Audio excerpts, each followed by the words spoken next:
ఇరాన్పై America Israel యుద్ధ ప్రభావం ఇప్పుడు హైదరాబాద్లోని ఐటీ కారిడార్ హాస్టళ్లపైన పడింది. గ్యాస్ సంక్షోభం హాస్టల్స్ పీజీల వంటలపై ప్రభావాన్ని చూపిస్తోంది. గ్యాస్ ఎక్కువ ఖర్చయ్యే వంటకాలను తగ్గించి కేవలం అన్నం కూర వంటి కనీస భోజనాన్ని అందించడం ద్వారా సంక్షోభం గడిచే వరకు నెట్టుకు రావచ్చున్నది హాస్టల్ అసోసియేషన్ వాదన. ఎక్కువ ఆయిల్ యూజ్ చేసే వంటకాలైన చపాతీ, దోశ, పూరి వంటి టిఫిన్లపై కోత విధించడం పట్ల ఆయా హాస్టల్స్లోని ఐటీ ఎంప్లాయీస్, స్టూడెంట్స్, ఉద్యోగులు ఆందోళన చెందుతున్నారు. నిర్వాహకుల కండిషన్స్ పై వినియోగదారులు ఆగ్రహాన్ని వ్యక్తం చేస్తున్నారు.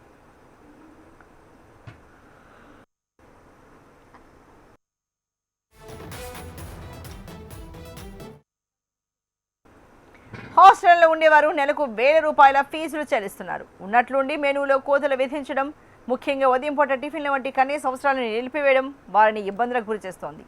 సాఫ్ట్వేర్ ఉద్యోగులు, విద్యార్థులు తమ పనుల ఒత్తిడిలో హాస్టల్ భోజనంపైనే ఆధారపడతారు. ఇప్పుడు ప్రత్యామ్నాయం చూసుకోవాలంటే బయట హోటళ్లలో కూడా గ్యాస్ సంక్షోభం వల్ల ధరలు పెరగడం లేదా హోటళ్లు మూతపడడం జరుగుతోంది. మరోవైపు పీజీలో సెల్ఫ్ కుకింగ్ను నిలిపివేయడం వల్ల సొంతంగా వండుకునే వారికి ఇబ్బంది కలుగుతోంది. ప్రత్యామ్నాయంగా కరెంటు స్టవ్లు లేదా ఇండక్షన్ పొయ్యిలను వాడి మెనూను కొనసాగించాలని హాస్టల్స్లో ఉండేవారు డిమాండ్ చేస్తున్నారు.